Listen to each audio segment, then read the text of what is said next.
आज की दुनिया में लाखों इंडियन स्टूडेंट्स और प्रोफेशनल्स का सपना होता है कि वो विदेश जाकर पढ़ाई करें, नौकरी करें और धीरे धीरे अपना फ्यूचर वहां सेट कर लें।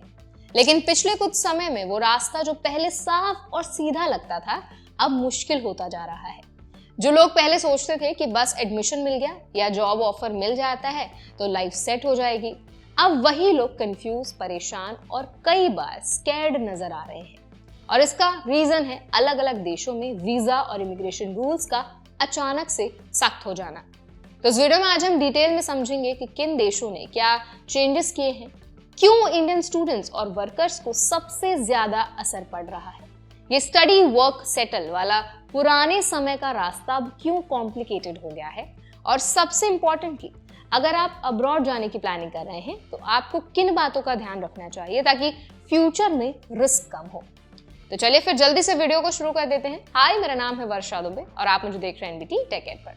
सबसे पहले बात करते हैं यूनाइटेड स्टेट्स की। इंडिया से सबसे ज्यादा लोग यूएस इस सोच के साथ जाते हैं कि वहां जॉब अपॉर्चुनिटीज बहुत हैं और लॉन्ग टर्म सेटलमेंट का मौका भी मिलता है। लेकिन अब यूएस ने H1B वीजा के रूल्स में बड़े बदलाव शुरू कर दिए हैं। सबसे बड़ा चेंज है H1B one time application fee, जो अब करीब 88 लाख रुपए की हो गई है। ये सिर्फ फीस नहीं है, ये एक मैसेज है कि अमेरिका अब ऐसे लोगों को प्रेफर करेगा जिनके पास ऑलरेडी बहुत हाई सैलरी वाली जॉब्स और वेरी स्पेसिफिक स्किल्स हो। इसके साथ साथ ग्रीन कार्ड प्रोसेस भी स्लो हो रहा है, ट्रैवल रेस्ट्रिक्शंस बढ़ रही हैं और सोशल मीडिया वेरिफिकेशन जैसे स्टेप्स और ज्यादा स्ट्रिक्ट हो चुके हैं। इसका मतलब ये हुआ कि स्टूडेंट्स अब यूएस आ रहे हैं उन्हें सिर्फ पढ़ाई पर नहीं बल्कि अपने स्किल लेवल को जल्दी इंप्रूव करने, इंटर्नशिप सिक्योर करने और कंपनीज में डायरेक्ट वैल्यू दिखाने पर ज्यादा फोकस करना पड़ेगा। अब एवरेज प्रोफाइल का स्टूडेंट के लिए जो यूएस में जॉब सिक्योर करना पहले जितना आसान नहीं रहा है। अब बात करते हैं यूके की। यूके ने स्किल्ड वर्कर वीजा के लिए मिनिमम सैलरी का रूल बढ़ा दिया है। पहले अप्रॉक्स 41 लाख पर ईयर के आसपास था, लेकिन अब इसे बढ़ाकर 45 लाख पर ईयर कर दिया गया है। इसका सीधा मतलब है कि अगर आपने यूके में पढ़ाई की भी है लेकिन आपका job role high salary category में नहीं आता तो पोस्ट स्टडी स्टे और वर्क वीजा सिक्योर करना मुश्किल होगा। यूके अब ऐसे कैंडिडेट्स को प्रेफर कर रहा है जो already high paying professional fields में है, जैसे tech, finance, medicine, research. Sweden ने भी वर्क परमिट के मिनिमम सैलरी रूल्स को काफी ऊपर कर दिया है। अब काम करने वाले व्यक्ति को कम से कम approx 2.3 lakh rupees per month कमाने होंगे, जो आगे बढ़कर 2.8 लाख रुपीस पर मंथ तक जाएगा। इसका मतलब यह है कि एंट्री लेवल और मिड लेवल जॉब्स वाले एप्लीकेंट्स ऑटोमेटिकली एलिजिबिलिटी से बाहर हो रहे हैं। पहले लोग स्वीडन को पीसफुल लाइफस्टाइल और इजी सेटलमेंट के लिए प्रेफर करते थे, लेकिन अब रूल्स सख्त हो चुके हैं। कनाडा, जो लंबे समय तक इंडियंस के लिए सबसे फ्रेंडली इमिग्रेशन डेस्टिनेशन माना जाता था, उसने भी इमिग्रेशन रूल्स को काफी ज्यादा सख्त कर दिया है। अप्रूवल्स को 10% से 16% तक कम करने का फैसला लिया है। इसका असर स्टूडेंट्स और स्किल वर्कर्स दोनों पर पड़ेगा। कनाडा ये कह रहा है कि पहले से मौजूद इमिग्रेंट्स के लिए जॉब्स और हाउसिंग कंडीशंस को स्टेबल करना चाहता है। इसके साथ ही ऑस्ट्रेलिया ने भी स्टूडेंट वीजा को काफी कम कर दिया है। पिछले साल के कंपैरेटिवली लगभग 34% स्टूडेंट्स को वीजा नहीं मिला।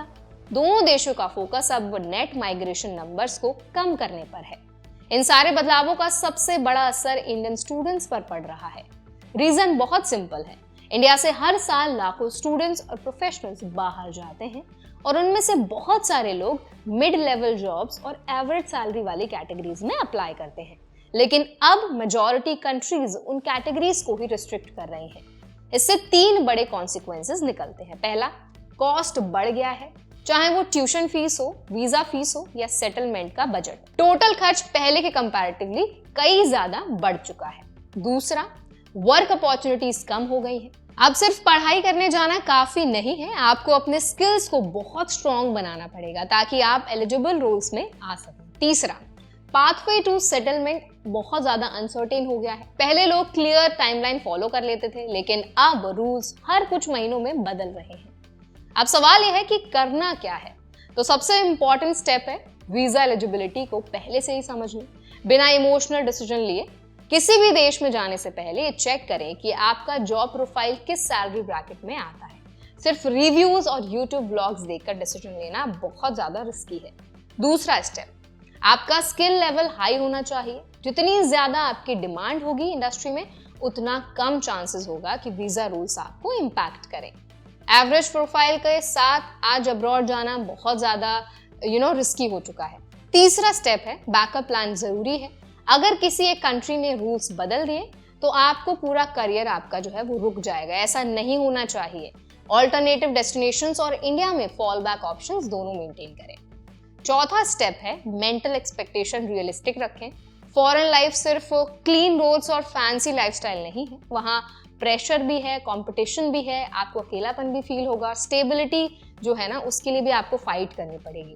अगर आप प्लानिंग सही करते हैं, अपने स्किल्स को हाई डिमांड कैटेगरी में शिफ्ट करते हैं और हर डिसीजन इंफॉर्मेशन के बेसिस पर लेते हैं, तो अब्रॉड जाना आज भी पॉसिबल है। बस अब आपको ना रास्ता जो है वो बहुत इतना क्लियर नहीं है, लेकिन आपको रिसर्च बहुत अच्छे से करनी है और डिसीजंस को सोच समझ कर लेना है।